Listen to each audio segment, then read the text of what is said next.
One TV1. Assalamualaikum warahmatullahi wabarakatuh.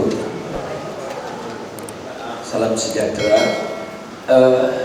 Saya bukan disclaimer dulu, bukan ahli hukum, tapi langsung saja insting saya mengatakan itu something wrong. Saya udah kirim bahan, bisa ditampilkan nggak?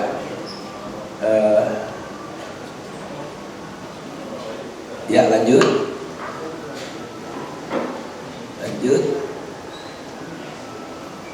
Nah, ini saya ingin membantu sebelum kasus ini diungkapkan secara tuntas gitu. Kenapa sih batu bara ini menggiurkan? Mengapa batu bara ini jadi barang bacaan? Nah, teman-teman bisa lihat di sini, batu bara itu produksinya meningkat terus. Produksinya meningkat terus dan semakin gila-gilaan di era Jokowi. Produksi itu yang biru.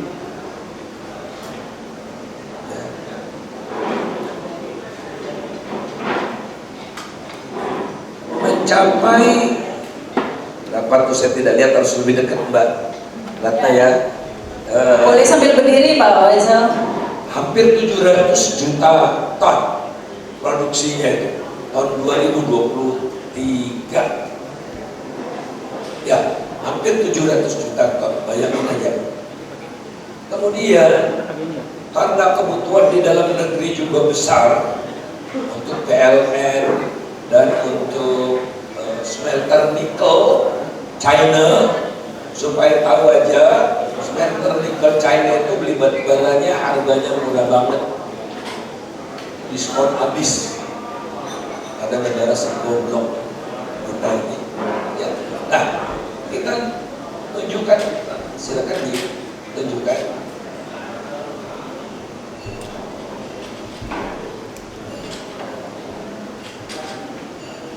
Bisa.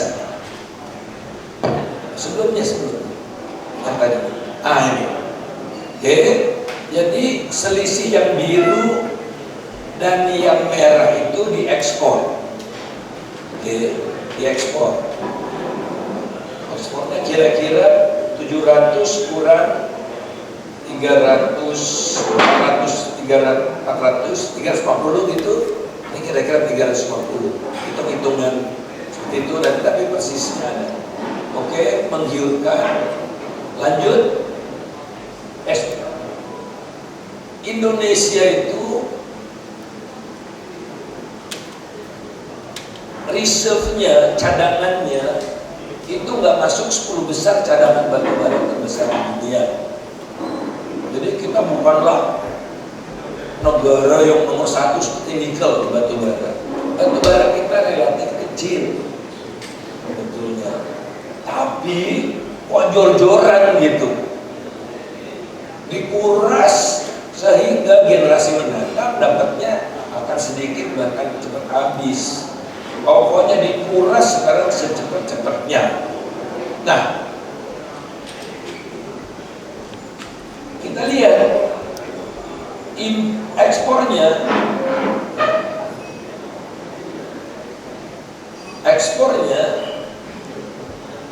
tahun 2022 mencapai puncak 46,8 miliar US dollar. Tadi kan volumenya ya, ini nilainya 46,8 miliar US dollar. Artinya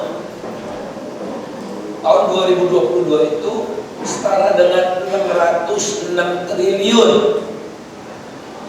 100 triliun buat pemilu juga udah cukup deh untuk menangin monyet jadi presiden juga bisa. Kalau 100 triliun, ini total ekspornya 606 triliun. Tahun 2023 528 triliun, tidak ada yang ngalahin. Dia ekspor terbesar. Ekspor terbesar.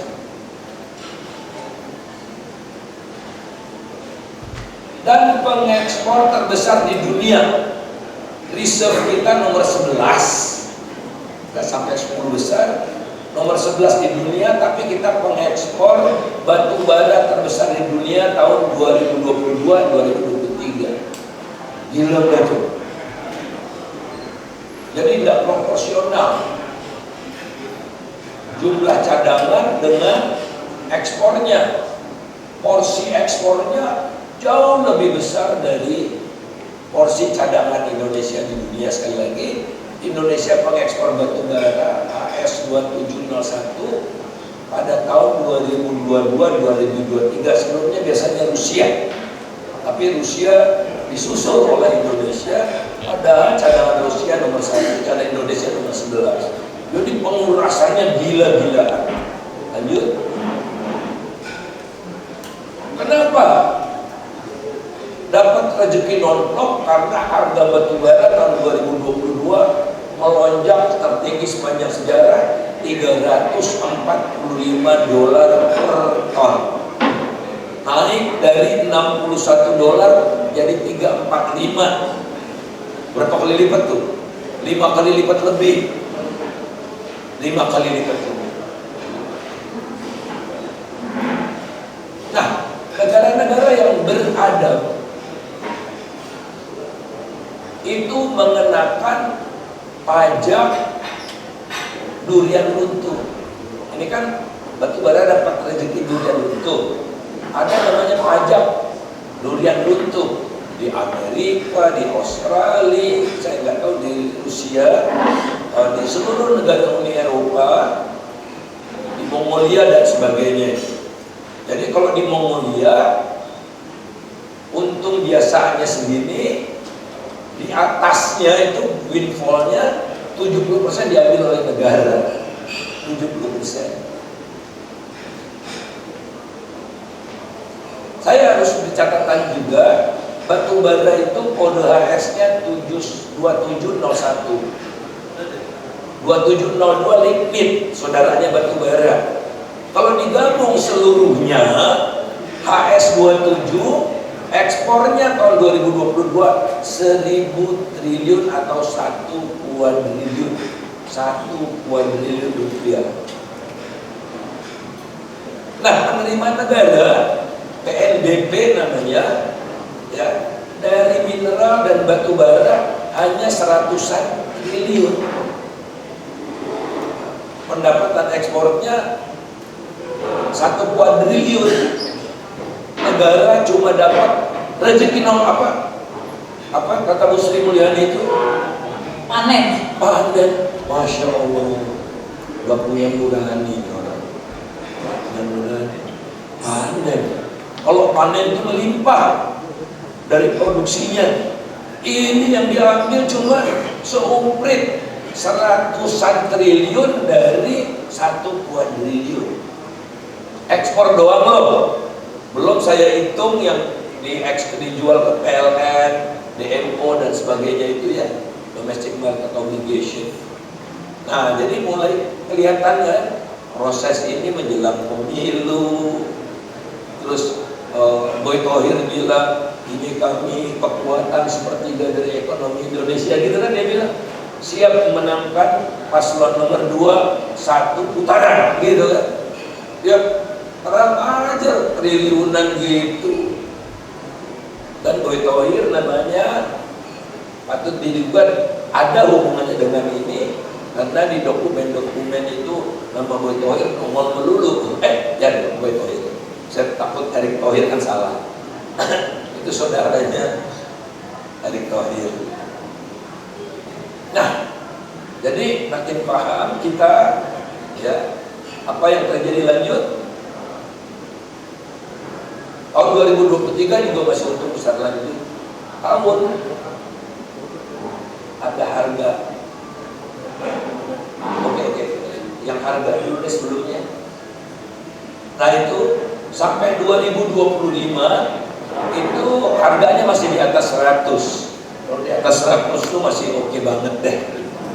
Paling biaya produksinya berapa sih nanti? Saya nggak mau nanti teman-teman yang lebih mendalami batu bara, saya namanya doang batu bara. Nama saya Faisal Batu Bara.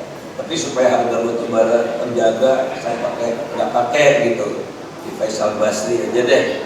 Supaya harga batu bara tetap tinggi, tapi yang untung oligark ya. Lanjut. Nah, ingat Sri Mulyani baca Undang-Undang Dasar 45 enggak? Dikuasai oleh negara bagi sebesar-besar kemakmuran rakyat. Yang makmur sopo. Jadi tolong deh pakai nurani, jangan menyakiti hati rakyat.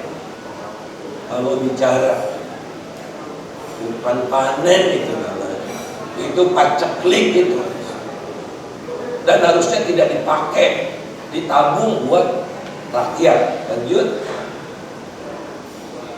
Nah, ini saya tidak akan sampaikan secara detail, tapi intinya hal seperti ini hanya bisa terjadi di negara yang makin otoriter atau demokrasinya makin parah. Jadi proses pengurasan kekayaan alam di Indonesia ini dilakukan sebelumnya dengan melemahkan demokrasi. Demokrasi indeks kita parah sekali, turun terus. Ini demokrasi indeks dividen kita turun 22 peringkat karena tidak ada checks and balance dan segala macam itu ya. Lanjut. Terus ini Indonesia paling korup di Asia Pasifik. Jadi agak nyobok untuk dapat saham itu mah gampang itu di Indonesia untuk dapat lelangnya ya. Jadi ini saya buka jalan buat terkuaknya itu. Jadi circumstances evidence saya cuma bisa itu, bukan hard evidence, tapi circumstances evidence. Mudah-mudahan ini ikut membantu kita menambah teman-teman. Kemudian human reviewable index kita juga turun ya. Jadi kebebasan itu tadi, kalau kita melakukan laporan kajian itu bukan bukti hukum. Maka aja MK udah bilang tuh bukti hukum waktu saya bersaksi kan sana, tapi nggak bisa dipakai sekarang gitu. Aneh juga. Lanjut. Nah, kalau sudah demokrasinya hancur lebur, maka korupsi merajalela. Ini indeks korupsi kita turun dari 105 jadi 115 rankingnya.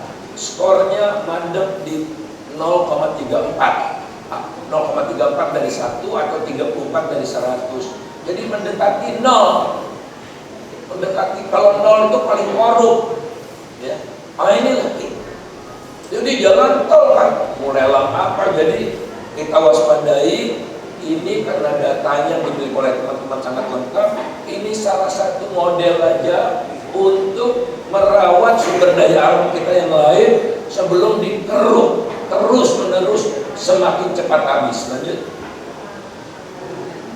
Nah ini paling korup di Asia Pasifik, nomor 26 dari 26 negara. Lanjut. Tuh, 16 maaf. 16 dari 16 negara. Jadi kita sudah juara bertahan. Ya. Juara bertahan dari tahun 2022 dan juara bertahan tahun 2023. Lanjut. Nah, ini dia 5 menit lagi kalau boleh Mbak. Ini beberapa catatan yang lain. Kalau kita lihat tadi dari penjelasan di awal tadi, gampang aja sih kalau menurut saya. Tadi disampaikan bahwa produksi batu baranya berapa? 12,5 juta ya? 12,5 juta. Apa? 12,5 juta. Nah kalau 12,5 juta dikali berdasarkan harga batu bara 2022 ya. Kan ini 23 dia terjadi $345, kursnya 14.500, maka nilainya 62,5 T. Lebih besar lagi nih nilainya. Oke, kita jangan pakai 345, pakai yang paling rendah 70. Ya, kalau $70 dari 12,5 juta ton batubara itu nilainya 12,7 triliun. Jadi patut diduga banget. Jadi 12,7 dijual 1,9. Untuk berapa itu? 10 T untungnya. Terus pinjam lagi, jadi modalnya apa? Modal dengkul, uang pinjam dari bank, tidak memenuhi syarat buat bank sebesar bank BNI, bank negara juga nih, bank milik rakyat juga gitu ya. Biasanya ngasih kredit itu kepada perusahaan yang udah 2 tahun untung, asetnya jelas, direksinya jelas, ini bodong kan, segala macam itu. Jadi ini hanya bisa dilakukan kalau berjamaah, tidak mungkin satu pihak. Makanya kita lihat ada nama-nama tadi Budi Thohir, ada keluarga Suryajoyo juga, kalau saya tidak salah, ada macam-macam ya. Karena saya pelototi itu, walaupun saya punya chartnya yang diberikan oleh teman-teman itu udah selebar sajadah, tapi mata saya masih susah aja melihat gitu. Jadi ini patut diduga memang kalau dari ini potensi ya, potensi penerimaan dari ekspor saja kalau semuanya diekspor, tapi intinya patut diduga kerugian negara berlipat ganda luar biasa gitu ya.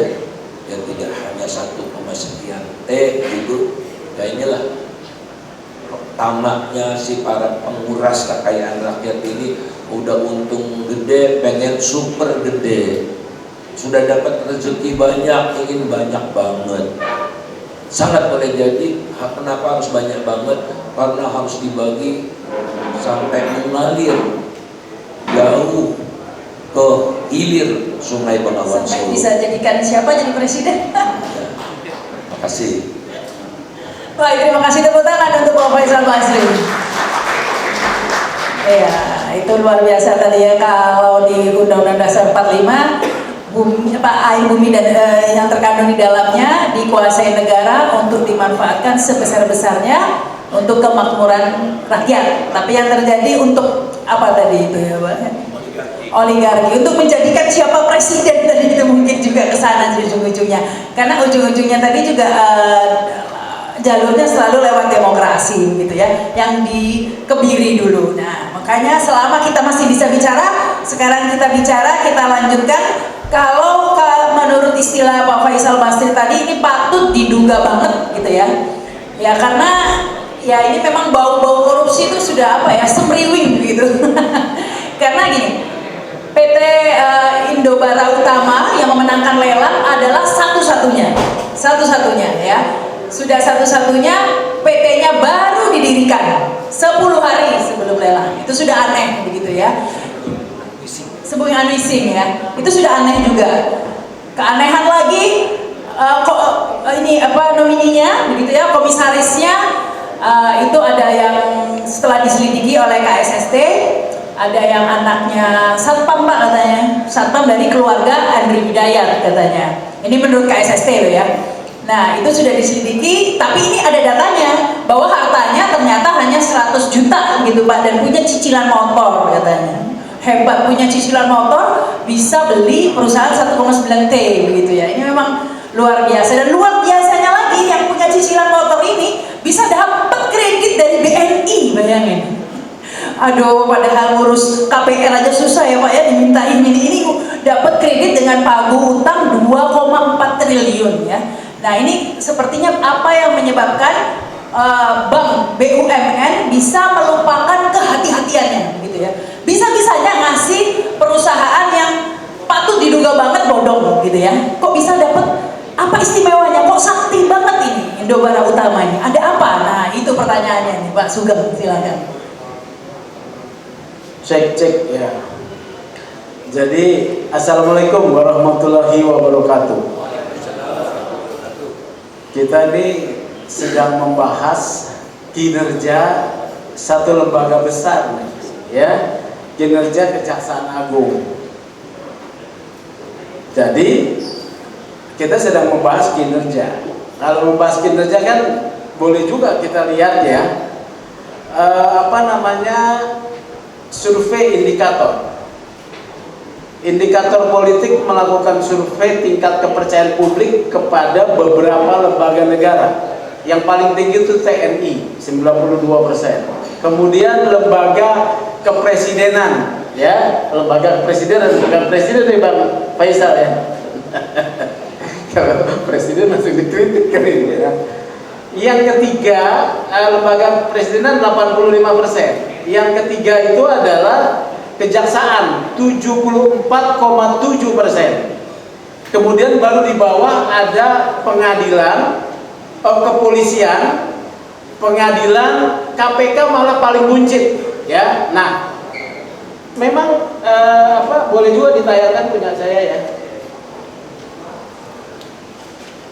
Memang beberapa belakangan ini setelah Jaksa Agungnya Pak TB siapa ini?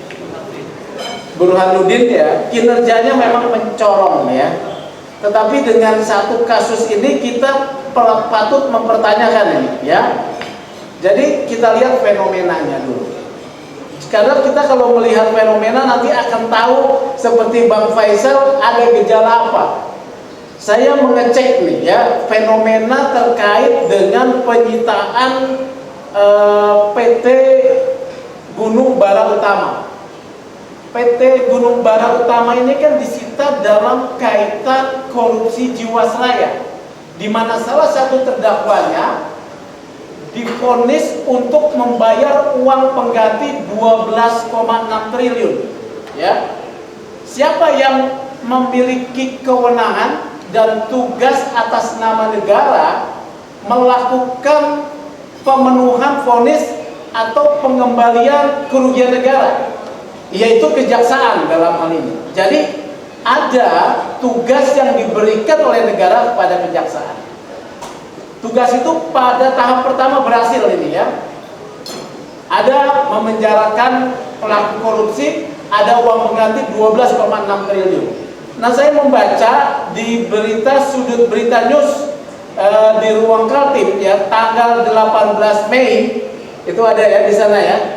18 Mei ini ada 18 Mei 2022. Jadi udah 2 tahun yang lalu ya. Ada penyitaan aset Gunung Bara Utama senilai 10 triliun. Ini diucapkan oleh Kejari Kukar Bayu Pramesti. 10 triliun. Jadi memang kinerjanya bagus.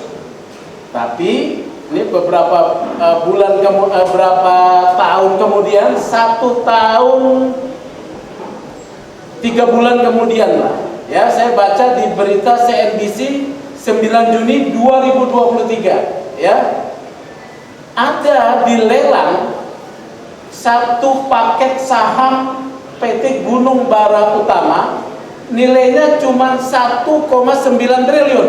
Nah, ini 2 fenomena ya. Kita lihat fenomena pertama, ada 3 fenomena.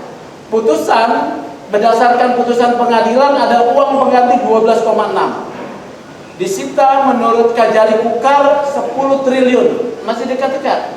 Tapi ketika dilelang dalam wilayah kewenangan administratif dan juga kewenangan hukum dari kejaksaan hanya 1,9 triliun. Nah, ini mulai tanda tanya ya. Ini mulai tanda tanyanya, mengapa? Mengapa? Kalau berdasarkan yang namanya pemberian kewenangan, aparatur negara itu tidak boleh menyimpangkan, ya, menyimpangkan kewenangan yang diberikan bertentangan dengan tujuan pemberian kewenangan. Apa tujuan pemberian kewenangannya?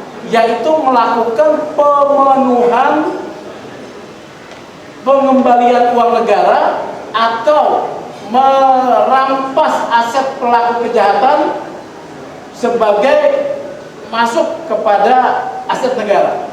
Kewajibannya 12,6 triliun. Kemudian tadi sudah dibahas ya, saya tidak perlu membahas. Ternyata nilai, ya Mas Boyamin, selamat datang.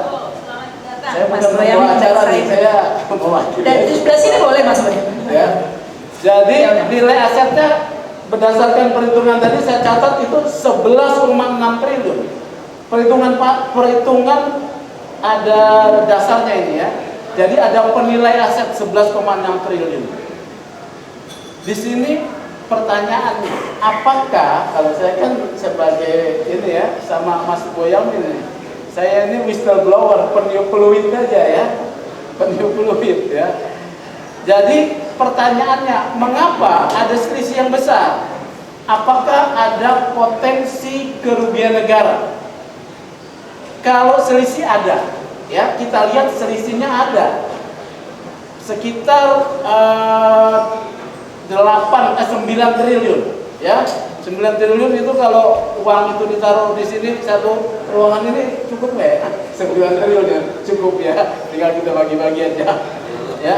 Terus jadi apakah ada potensi selisih ada? Nah untuk membahas potensi tentu kalau itu satu perbuatan maka nanti akan rujukannya adalah membedah tentang potensi yang diatur dalam undang-undang pidana. Karena ini diselenggarakan oleh aparatur penyelenggara negara, maka bedahannya adalah menggunakan undang-undang tipikor, ya. Tidak jauh dari pasal 2 dan pasal 3 undang-undang tipikor. Kita pasal 3 saja lah ya. Memang kan ini kita bilang oknum, ya. Oknum ini ataupun jaksa yang melakukan ini punya kewenangan. Tapi pertanyaannya apakah kewenangan tersebut digunakan sesuai peruntukan kewenangan diberikan? Ya, kalau ini ada selisihnya nih. Nah, ini yang harus dibedah oleh penegak hukum. Karena menurut teorinya pasal 3, barang siapa ya menyalahgunakan kewenangan yang bisa menimbulkan kerugian negara dipidana korupsi. Ini jadi nah ya yang menguntungkan diri sendiri atau orang lain. Ada selisih 9. Ini harus ditelisik. Ada kalau dalam pembedahan kasus itu ada petunjuk-petunjuk, ada indikasi-indikasi dan ada aktor. Ya, ada perbuatan, ada indikasi, ada aktor. Siapa aktornya? Aktornya kalau di sini tadi kan kalau dalam pengadaan barang dan jasa itu pejabat pembuat komitmen. Kalau di sini ada namanya Pusat Pengelola Aset Kejaksaan Agung. Nah, siapa aktornya? Silakan didalami di sana. Saya nggak hafal namanya ya. Kalau ternyata di dalam pelelangan ini ada mens rea ya untuk tidak melaksanakan kewenangannya sesuai dengan tujuan pemberian kewenangan. Jadi saya ulangi lagi nih ya. Apabila ada satu pemikiran, intensi dalam pikiran daripada pejabat tersebut menggunakan kewenangan yang ada berdasarkan undang-undang tidak digunakan sesuai tujuan pemberian kewenangan.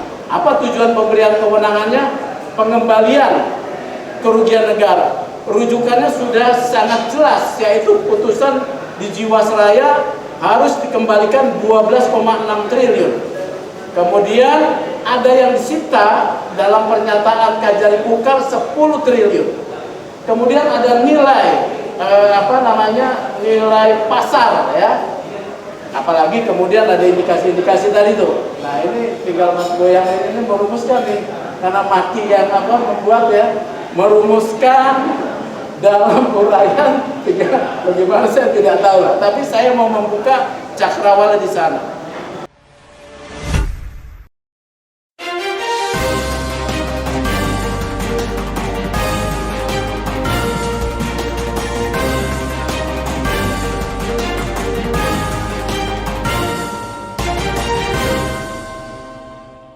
1K1 TV1